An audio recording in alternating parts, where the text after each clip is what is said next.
Bail Me Out Production Studios in the beautiful state of Arkansas, you're listening to the Shattered Podcast with your host, D. Elias.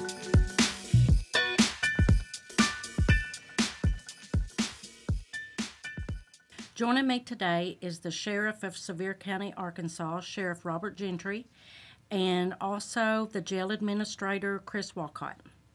Today we're going to discuss the Sevier County RSAT program you started at the jail in August of 2017. Is that correct? We started programming in April of 17. In April of 2017. And that programming that's when we opened it up for church services and worship and Bible study. In August. In April. In April. RSAT stands for Residential Substance Abuse Treatment. First of all, what inspired you guys to do the program? I would say the first inspiration came from we all get into law enforcement with that idea that we're going to save the world, we're going to change the world, and we're going to make things better. And for 20 plus years, we get up every morning or every afternoon, whatever shift we was working, you'd get ready to go to work, and you'd walk out of the house thinking, who's going to go to jail today? Hell, you go out, you make your arrest, and then you go to pushing at the prosecutor, let's send them to prison for life for 20 years, 30 years, 40. We want the max, whatever it was. And if we did not get the max, then we felt like we failed. And I can honestly say that after 20 plus years of doing that, we decided the way we were doing things was not working. So we talked about a change. And then out of our talking and thinking and brainstorming about a change, this is how this all really came about. You agree, Chris? I agree. Very good. From April of 2017 when this started, how many has completed the program and what is the current success rate? Well, that's a tricky question because in 2017, in April, we started programs and services, which that's opened up pretty much to any minimum security inmate that's in the jail. So we've had a lot of people with programs and services that didn't actually go through the SAE program itself. But the SAE program, we put 74 people through the program. And right now we're running about a 70% success rate. What programs and classes are available for the inmates in the program? In the SAE program, it's mandated they go to the SAE class, which is 4 days a week. Anger management, NA, anger management. We have a career development program that they go through. At one time we had a welding class that they went through that was volunteer. They didn't have to go through the welding if they didn't want to. It's mandatory they go through all non-faith-based programs. And then the faith-based programs are optional. They can go through them if they want to, but the majority of them do.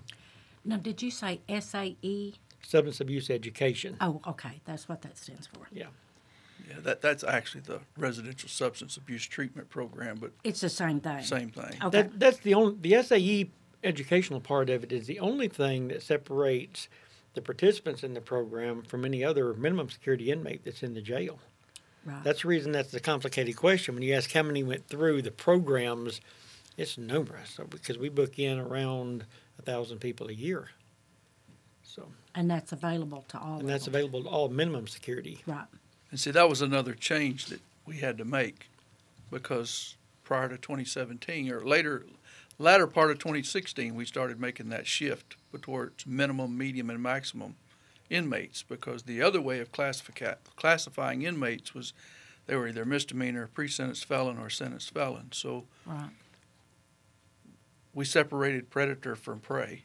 You take your 19-year-old kid that's got out and had too much to drink and gets caught and gets put in jail with a misdemeanor.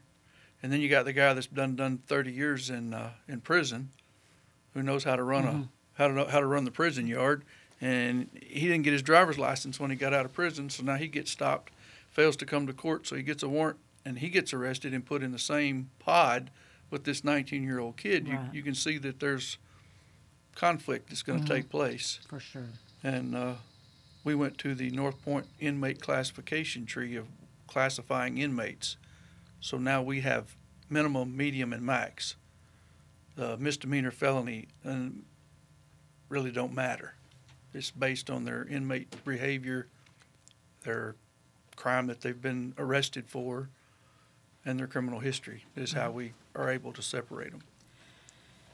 What qualifies an inmate for the program? They have to be minimum security, and then they'll turn in an application. We'll look over the application and make sure they qualify. We'll turn that over to the prosecuting attorney. We'll have a discussion with them, and then ultimately it's up to the judge if they want to allow them into the program. The prosecuting attorney will make the recommendation. So one of the main reasons that they would be rejected is if they are violent offenders. If they're a violent offender, then they won't make the classification in the jail. Therefore, they're not eligible for the program. Right. Okay. How is the program funded? It's currently funded by federal grant monies through the state of Arkansas, through the DFNA. They have a special service that handles all the grant money, but actual county dollars that are spent that are not grant covered is about $13,000 a year. Now, the first grant that we got was all 100% grant funded, and then the second set of grant papers came through. We had to we expanded from one service coordinator's position to two because we didn't find it. It made itself real plain that one service coordinator was not able to take care of all the inmate movements, all the paperwork, and to make all the classes. Right. Because classes go, mid-morning, mid-afternoon, into the early evening hours. So we added an additional service coordinator on the second grant cycle, and we had to come up with $13,000 to make the grant work. So $13,000 is all actually the citizens of Sevier County is out. Okay. But even that number is deceiving because in 2016, before programs and services, there was about $10,000 to $15,000 worth of property damage in the jail because of inmate behavior. In 2017, we had zero property damage. In 2018, we had zero property damage. When this program started. And as of right now, in 2019, we're still sitting at zero property damage. Speaking of property damage, how is the fighting? In 2016, we had 67 physical fights in the jail, and 12 of those were on staff. In 2017, after we started programs and services, that number dropped down to 12 physical fights, I believe 5 on staff. 2018, we had around 10 physical fights in the jail, and we had 1 on staff. But another thing you need to bring in to perspective is in 2016, we had a daily average inmate population of around 55, with a max population of 74. 2017, we had a daily average of 65 inmates. And in 2018, we had a daily average of 74 inmates. So our housing was getting more crowded, but yet our fights were still going down. Way down. What were they in 2018? We ended up having 10 10. in 2018.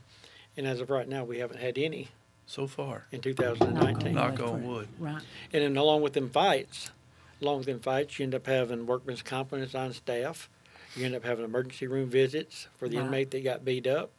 So, yes, it cost us $13,000 in taxpayer money, but look at the money it's saving Absolutely. in medical expenses and maintenance on the jail. Right. Tell me the duties. If you get in the program, you are the trustee. Kind of go over the daily duties. We run 2 shifts. We have a day shift, which can be males or females, depending on, because our program is set up where we actually have males and females in our program. And we have 2 separate pods. We have a pod that holds 8, and we have a pod that holds 4. In one program or one group of people, we'll have 8 males and 4 females, but the next group we may have 8 females and 4 males. But we run a day shift, trustee duty program, and a night shift. And during that time, they do the cooking, the cleaning, floors, waxing the floors, mowing. We used inmate labor to build a new exercise yard in the back. It would have been like a $30,000 to $40,000 project that we was able to do for $10,000 using inmate labor and just buying material. Right. And that's a 50 by 50. Right. And along with that, the classroom work, we keep them busy. We teach them how to work, and we teach them responsibility, what it's like to have to get up in the morning and actually attend a job. Right. And some of that they've never had to do before. Right. They have a very structured environment. Correct. Let's see here. How is the community, the churches, and businesses assisting with the success of this program? I'll let the sheriff have that one. Well, it was actually, we started with the churches. One of the local pastors came and wanted to introduce Bible study back into the jail, because in 2016 the previous administration had stopped any kind of Bible study or worship in fear of civil litigations because of the difference in some religious beliefs that we had in the jail.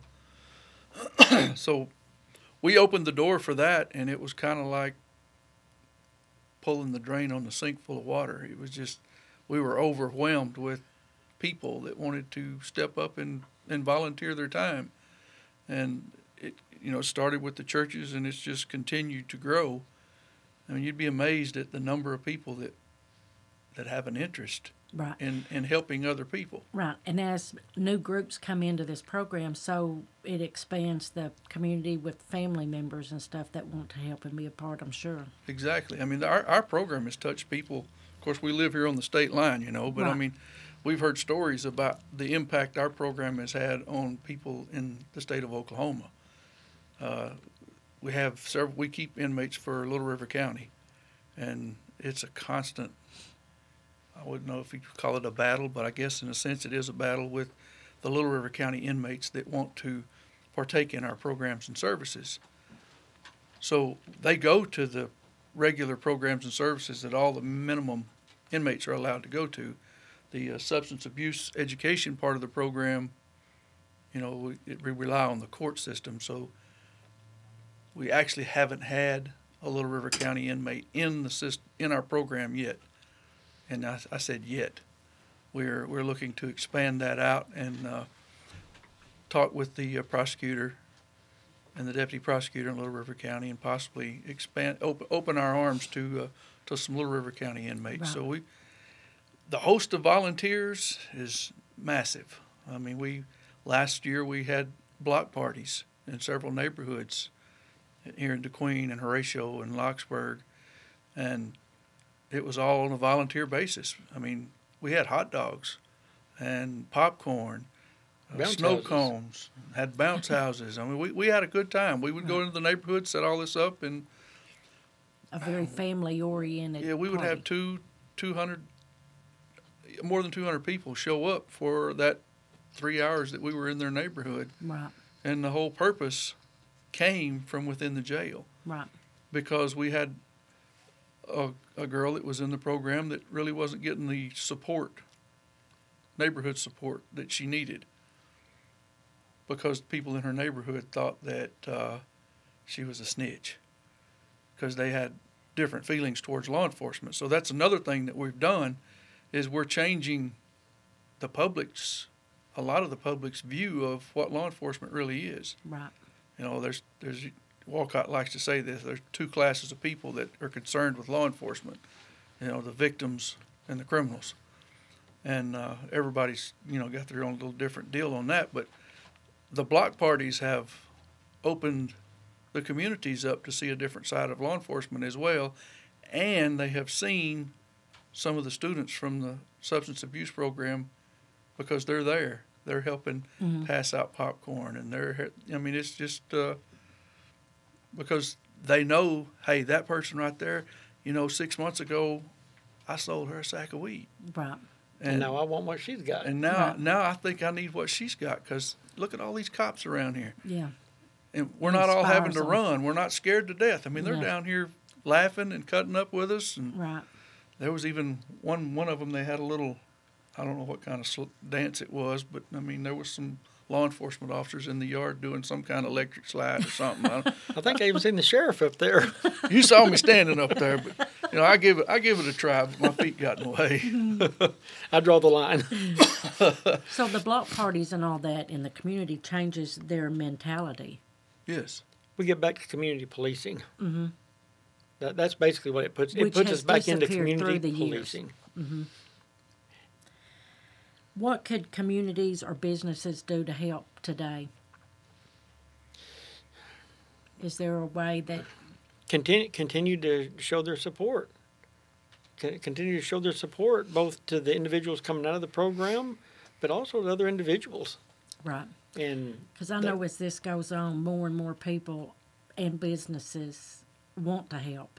we actually have volunteers that want to help that we don't have room for. Right. It's kind of like build it and they will come. But it also makes your community more of ownership of their jail. You know, if you feel like you own something, then you want to work harder to make it succeed. Right. And the jail has always been kept out of sight, out of mind. If I don't look at the jail, it's not there. If I don't know what's going on in my community in the jail, then it's not happening. But actually it is. And it's not the sheriff's jail. It's not the jail administrator's jail. It's the community's jail. Right. Because the people that we're putting in jail are part of your community. And when they get out of jail, they're coming right back to your community. Right. Well, and they're also somebody's mother, father, brother, daughter. Because every mother that comes into the jail that talks to me about their child getting into the program has got the same look on their face. Desperation, lack of hope. Right. And that's what we try to do. This program is as much for the families in the community as it is for the addict. Absolutely. Because the community has to have a way, they have to have a way of regaining hope that it can get better, and it is getting better. Right. How much money has this program saved the Arkansas Department of Corrections? The Arkansas Department of Corrections, by their own figures it costs around $22,856 per year per inmate. We have put 74 people through our program, 48 a year is what we base our figure on. And if you take that 48 and take 70% of that, I don't have the figures in front of me, it's around 34, then it saves the Arkansas Department of Corrections an estimated $750,000.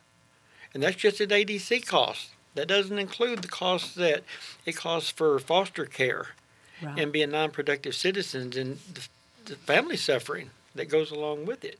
That's just a ADC number, $750,000 Right. on a little over $100,000 grant And that is just one county in the state of Arkansas. out of 75. Out of 75 counties. And there's a way we haven't actually sat down and put the pencil to it. We've put some thought into it, but we haven't taken the step to really put numbers to it. But I'm going to say it's probably close to that number of the amount of money saved the citizens of Sevier County.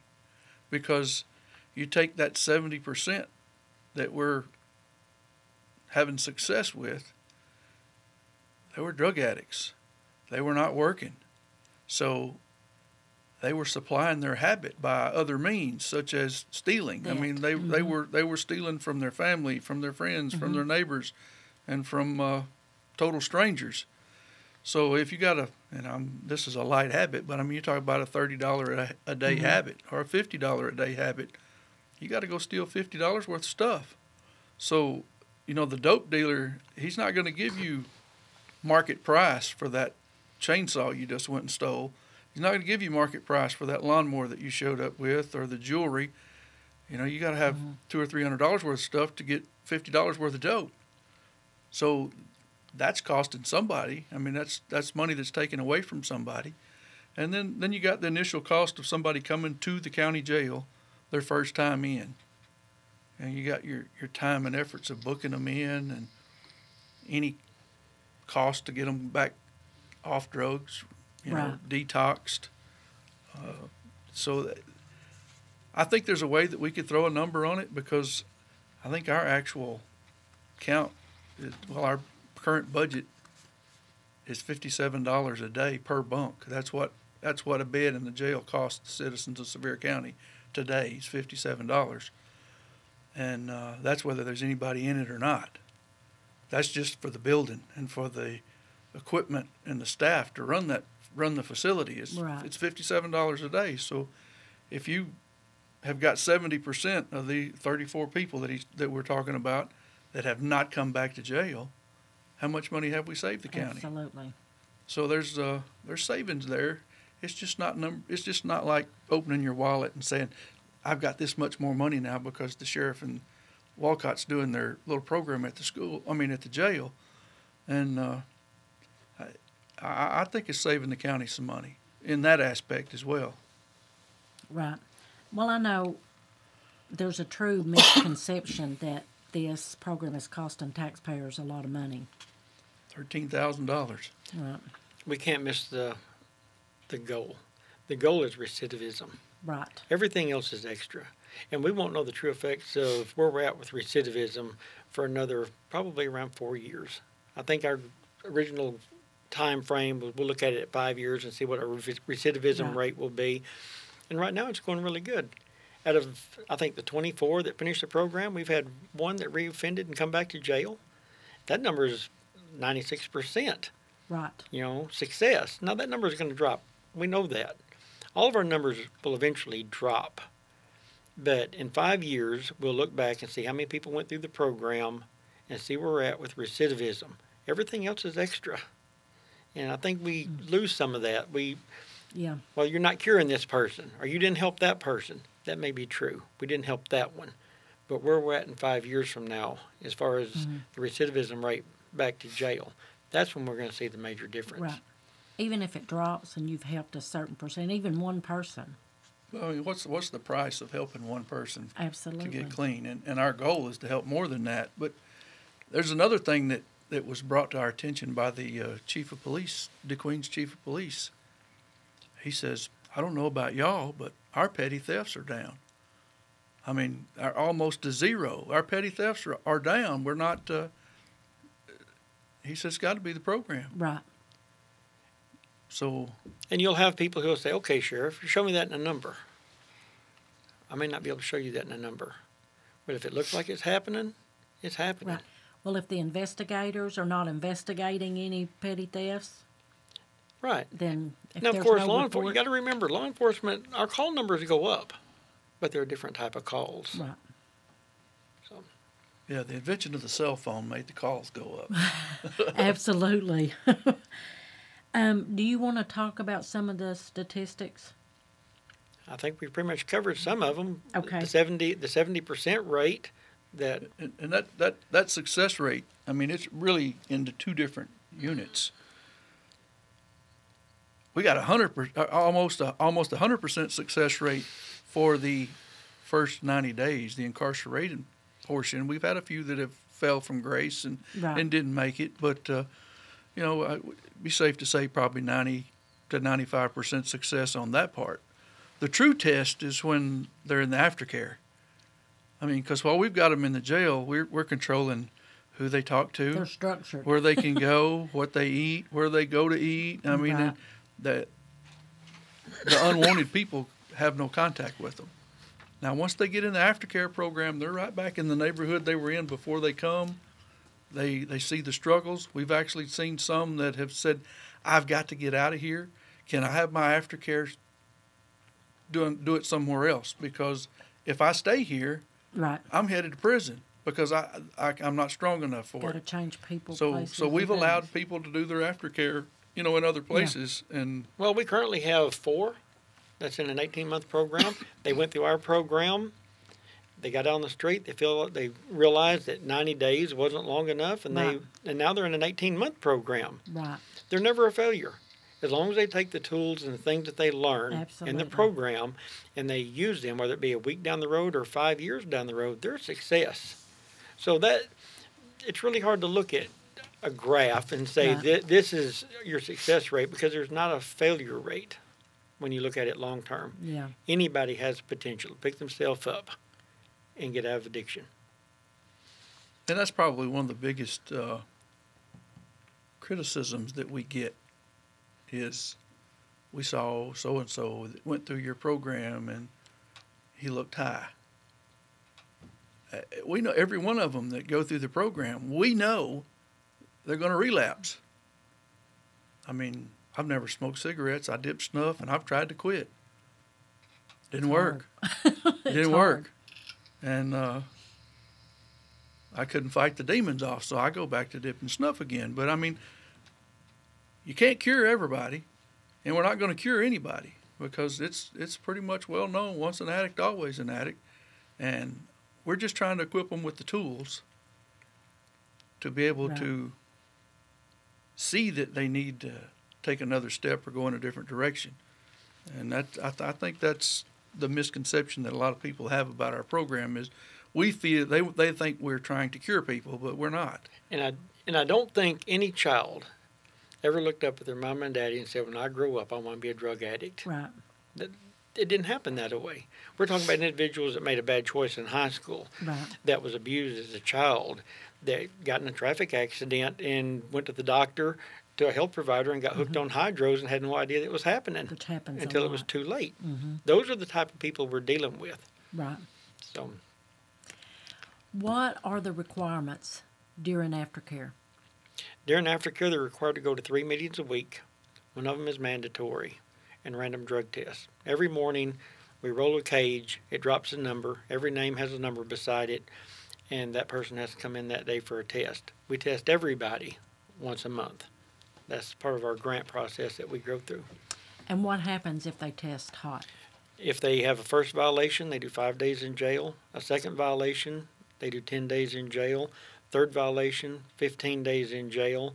And if they get a fourth violation, we have a committee that's made up of community, law enforcement, mental health, and recovery personnel that talk about it, discuss it, and decide if that person is trying or if they're just gaming the system.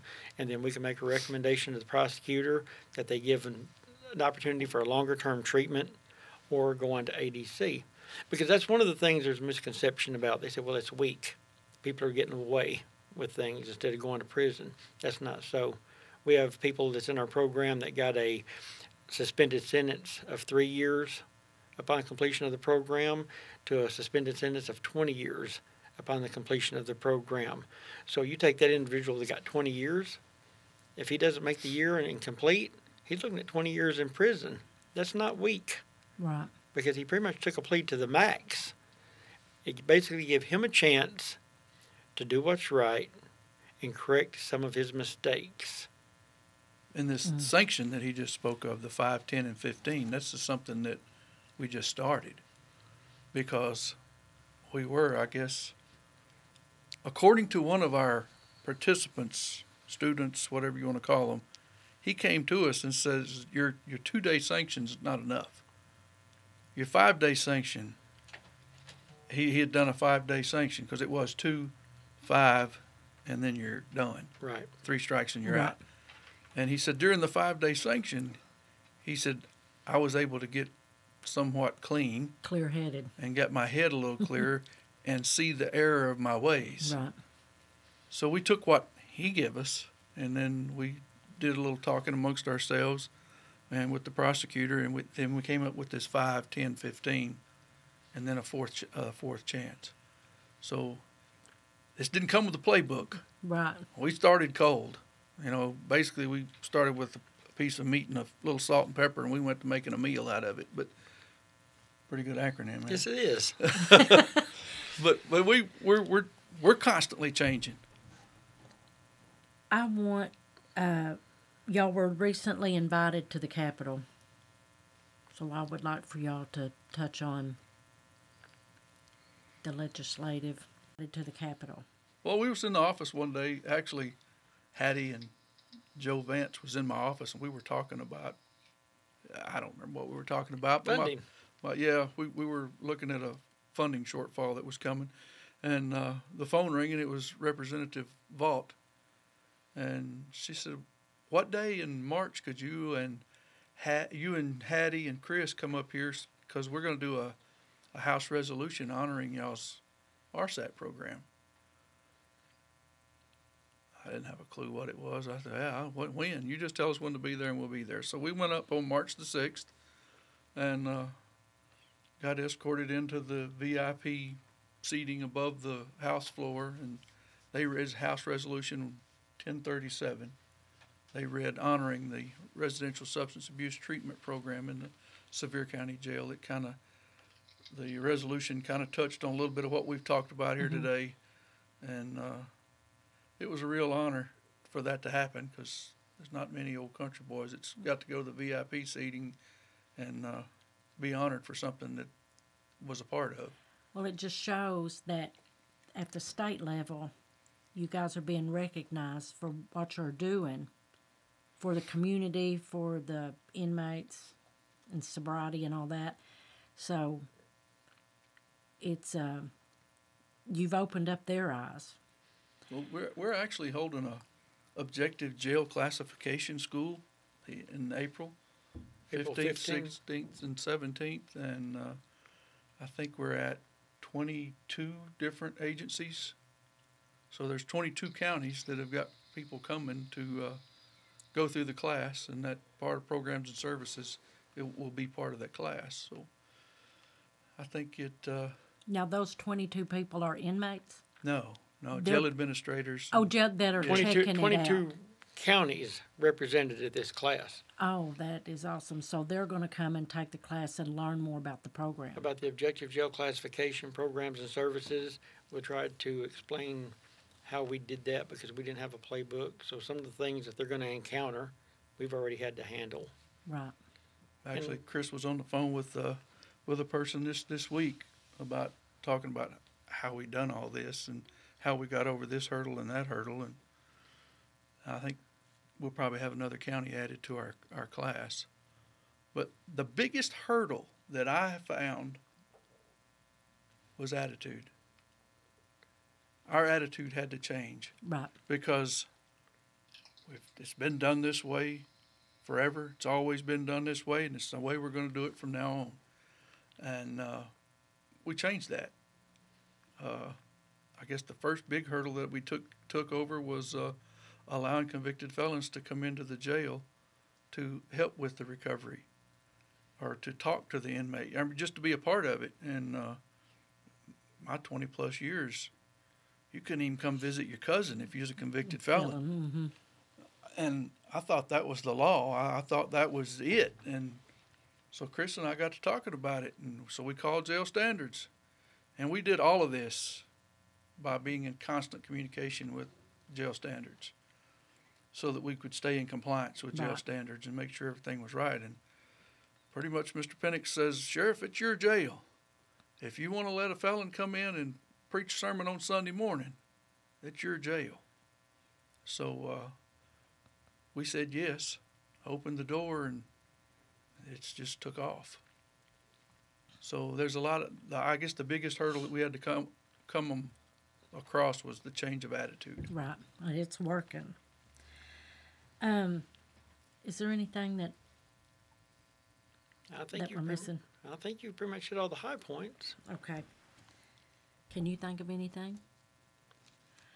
One of the other things of the questions that I hear within the community is you've lost funding. We did lose funding, but we didn't lose funding. So I'll explain our funding loss. We lost funding because when we got into this, we were actually calling around looking for a grant to buy laptop computers and tables and chairs so we could create a workforce program at the jail. And we talked to the lady at DFNA, and she says, it sounds like y'all need to apply for the RSAT grant. So we went through the long story of what's the RSAT grant. Well, the time had closed for the grant. I mean, it was closed. And she called, was it 1 day, 2 days? She said to go ahead and fill out the paperwork, and she talked to her supervisor, so what would happen. I filled out the grant application probably a month and a half, 2 months after the deadline. And she called us back, and she said, I talked to my boss, and we're gonna issue you this grant. And so we were in that cycle. So what has happened is they cut us off to get us into the October 1st startup to a September 30th ending on the grant. That is the typical federal grant cycle. Right. Because the feds get new money and start over in October. So our money ends actually Sunday. But yet again, our money does not end Sunday. You lose one but gain another one. The state of Arkansas is we've applied for a mini grant to get us from April 1st through September the 30th. So we're not going to miss Right. We're not going to miss. Now, And that was granted. that was granted. Yes. Paperwork's done, and So your funding will just continue. we're funded. Good. But there for a short period of time, we were Worried. Worried. we were concerned, and we did make a little. We put one of our service coordinators in the jail. We had a position come open, so she transferred into the jail, and we just made it with one service coordinator for about 2 weeks, Correct. 3 weeks, because Monday the other service coordinator's coming back. So we'll go back full steam. Full staff. Which was hard to do. It really takes both of them for it to really operate smoothly. Right. Because we still have, out of that 12 that we have in the SAE program, we still have 60 more inmates that we have to take care of. So the other jail staff has to continue their duties so we can stay in compliance with jail standards. 'Cause And you may have some individuals that feel like it's a waste of taxpayer money. But the jail, when it was built in 2008, was designed to operate on inmate labor. So if our program was to leave and we lost our trustee program, then the county's going to have to supply more employees to do the job duties that we're doing right now with inmate labor. Right. Because a lot of what they do has to be the feeding, the laundry, the floors, those have to be done daily. Somebody's got to do them. Mm-hmm. So there's another recouping some of that money that you don't really see if you didn't have the program. Right. Because it's always been work with inmate labor, so to speak, but you got 2 or 3 that would work, do the cooking, do the dishes. Jail staff would actually have to help prepare the meals or have to help do up the trays, washing the clothes. Because you swap uniforms twice a week with 70 people, that's a lot of pants and shirts that have to be washed. And with our program, we've got 12 people. We can split it up. Nobody's really overworked, and Right. all the work gets done. And That frees up some time for them to do their classes. yes, and be able to do more work. And it goes back to, well, you guys operated a jail before you had programs and services. That's correct. But did we operate it in compliance? Right. Also, the people like the arts class and all that, you don't pay for that. It's all volunteer. That's all volunteer work. The only thing we pay for is the SAE portion of the program, the substance education. Everything else is volunteer. It doesn't cost the county any money at all. Right. And yes, me and the sheriff was invited to the state capitol, but any one of the volunteers could have been put on there on that resolution and invited to the state capitol because every one of them deserved to be on Right. there. Yeah, this is something that Chris and I both, we always say we, because there's no me and no I in this. Mm-hmm. This is something we, and when I say we, that's a big group of people that have got together and made this happen. Right. Now, we, as in he and I, may have had the initial Right. say so and yes, you've let's got it try this and started. get it started. But the only reason it's a success is because the community's got behind it and the community's become part of it. Now, yeah, there are people in this community that could care less about it. And yes, there's probably people in this community that don't even know what's going on. Right. And we've tried our best to get it publicly known. But you can have your naysayers in everything you do.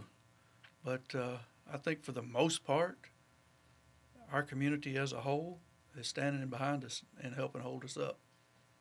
And I hate public speaking, but I encourage anybody in our county, anybody in our state that would like to ask about this program and services, I will do my best to stand up in front of a group and explain to them what we have done so far and where we plan on going with it. Right. Because we have a goal. And that's what I told our staff, and I also told the inmates when we first started back in 2017.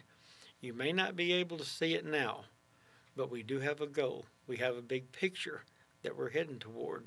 And you're starting to see that in our community already. So tell me about your goal. our goal long term is continue to grow, and hopefully we grow out of our county into the next county and the next county over. And maybe, well, it's not maybe, it's like Lynette Gilmore said, we're going to take our county back.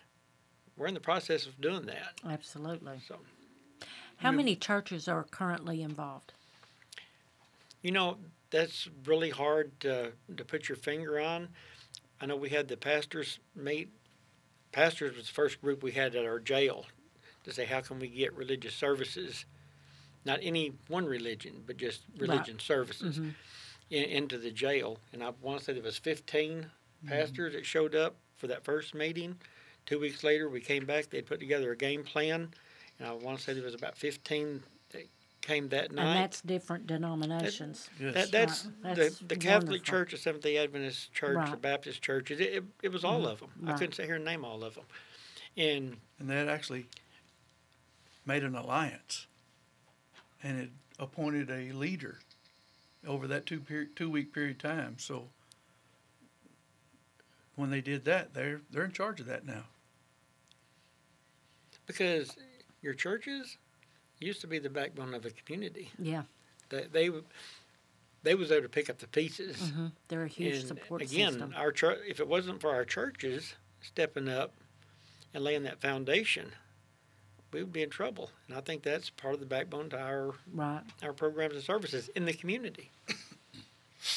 There's numbers to back that up too, Dee, because 2016 Celebrate Recovery, which is a religious recovery group that it's faith-based, they averaged 6 people at their meeting. And the last time we talked to them and asked them, well, actually Chris goes every Friday night himself. Yeah, I But enjoy it. They're having 55 to 60 at each meeting now. So that old adage about, that inmate while he's in jail finds Jesus, jailhouse Jesus, and when he leaves Jesus in jail. I think some of them are taking him home with them. Right. And we have to be careful with the separation of church and state.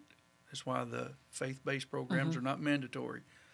But I think all of it together is what makes it work. Right. But you also take NA. I think their numbers have pretty much doubled. And when we first started in 2017, I want to say there was an NA meeting in Horatio. There was an AA meeting in DeQueen and Celebrate Recovery. And right now, they can attend some type of meeting in the area 7 days a week. Right. In Celebrate Recovery, the ones that have already completed the year and they're totally out of it, do you still see them go to Celebrate Recovery? Yes. Well, you see them active, not just Celebrate Recovery. They're also active in NA. NA's a wonderful So they're group, too. staying within that community. Yes, and NA is just as important. Part of this is Celebrate Recovery or the churches. I mean, it gives the individuals an option of where they want to go to. And there's something else I've noticed. I went to lunch today. I went to one of the local restaurants. One of our graduates was working. And before she came to jail, she didn't have a job. And she appeared to have great pride in the fact that she is employed, has a job. We, small talked while they were getting the food together, and she acted as though she was on top of the world. So that's something else that I think has been accomplished. That is a great boost to their self-esteem. Yes. I'll give you an example. We had a young lady. I knew her from the time she was a little bitty. She was friends with my daughter. She got picked up on a felony charge. I met her in the courthouse on the date she had to be in court. I mentioned the program to her. She didn't want it then, but she came back 2 weeks later and said, yes, she'd thought about it, and she decided she wanted the program. She had a felony charge. She lost her kids to DHS. She didn't have a house, and she didn't have a car. Within the year of completing our program, she had gotten a job, she had gotten a car, she had gotten an apartment. The biggest thing is she got her kids back. Right. So we're touching lives. Mm-hmm. Each one of them we told you we had 74 go through the program, but when you add their family into that, Right. look at the number of people that our program have touched directly, not counting indirectly. And she's still doing really good today. Yes, she's completed her year and still doing good. Very good. Is there anything else y'all want to touch on? Well, we could actually talk for hours. Yeah. I mean, you just get You started. run out of things to say. I mean, You kind of run out of things to say, and then you'll have to think of something. I mean, as soon as we leave here, we'll both look at one another and say, "Oh, we should have talked about this." But I guess we could save some for later days, maybe. But it's working in our community, and I, as Chris says, he hates public speaking. I'm not a big fan of it, but either one of us, if somebody out there in the world would like to talk or hear more about it or have questions, we're willing to answer those questions and talk about it, because this is an accomplishment that we're both proud of. Absolutely. and it's easy to talk about something that you believe in. Yes. And we both believe in this. Well, I mean, I've seen it for at least a year and a half now, and I firmly believe in it. And I've seen the community grow, and I know I've seen many inmates that's went through the program that I see on a regular basis, and they're doing awesome. So I'm just sold on it. I know that it's very effective. I mean, it's hurting the bonding business. Yeah, but but One thing is for sure, what we've been doing hasn't been working. So it's time to start thinking of something, Right. outside the box. when I mean, I was a bail bondsman for 25 years, so I was in and out of the jails, and the mentality that I saw through the years was they're just dopers, throw them in jail and throw away the key. So you guys are changing that mentality now, and officers, and it's working, because you guys have one deputy that just recently gave a speech that you have changed his mentality, and he now sees it through a whole new light. That and what we have to realize, 20 years ago, when I first started working the street, I'd go to these houses and I'd work a domestic, and that'd be that little kid over there in the corner that you wish you could do something for. That's the individual you're dealing with now. You felt like he was a victim then, and you're still dealing with that victim now. The only Right. difference is he's 23, 24, and 25-year-old. Right. And not every individual who comes to jail that's an addict had a rough childhood.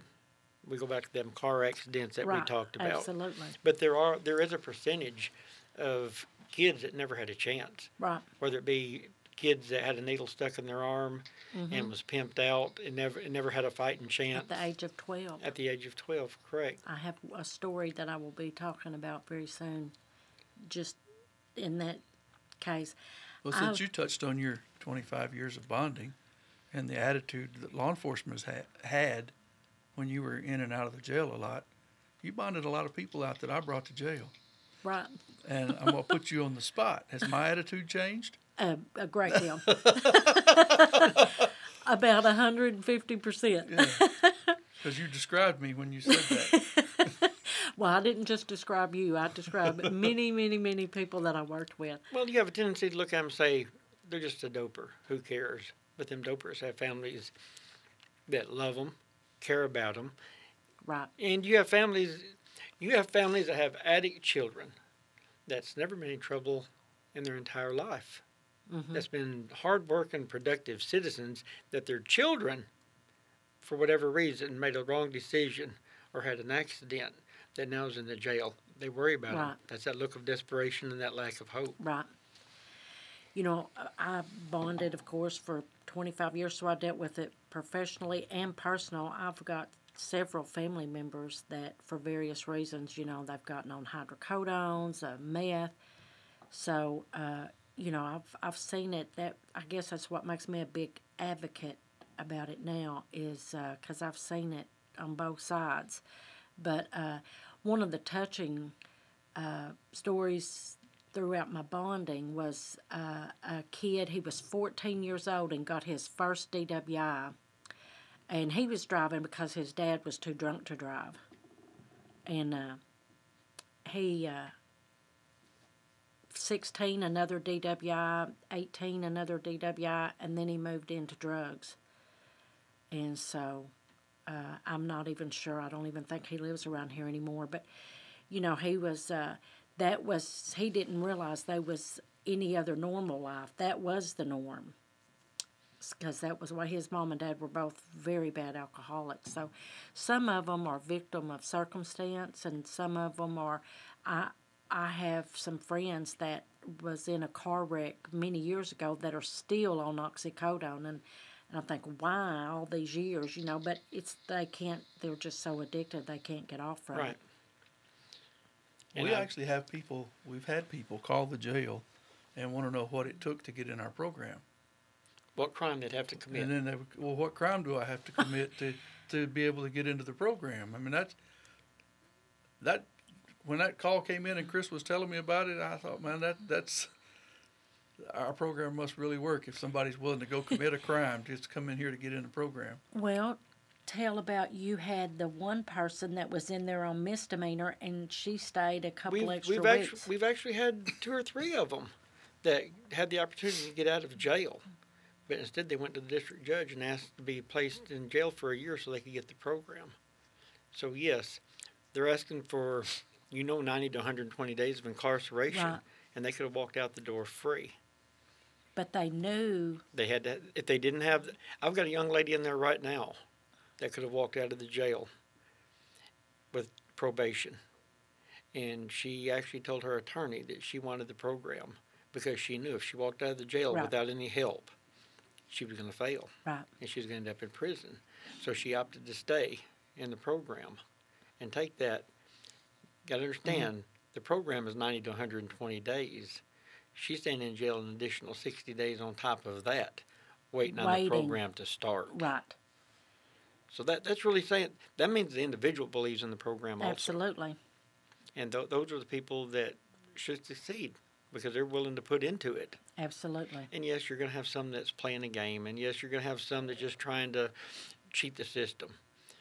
But the system can't be cheated because the system has something that we don't have all the time in the world.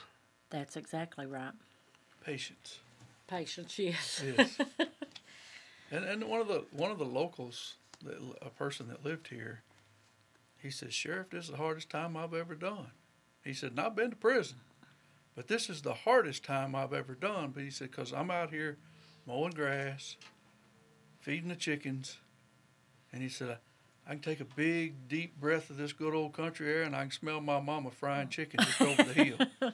And he said, "You're standing out here mowing the grass, and people that you know are driving by, people coming into the jail that you know." And he said, it's hard. He said, "It's prison. You don't know anybody, and you don't care. Just get my time done and get out of here." Right. So we're learning all kinds of things. Do y'all have any block parties coming up with summertime coming on? We haven't got one scheduled yet, but as soon as it warms up, we'll kick them off again. Right. Okay. Got to get reelected, right? You just keep doing what you're doing. Okay, I think that's it. It's a wrap. Yep.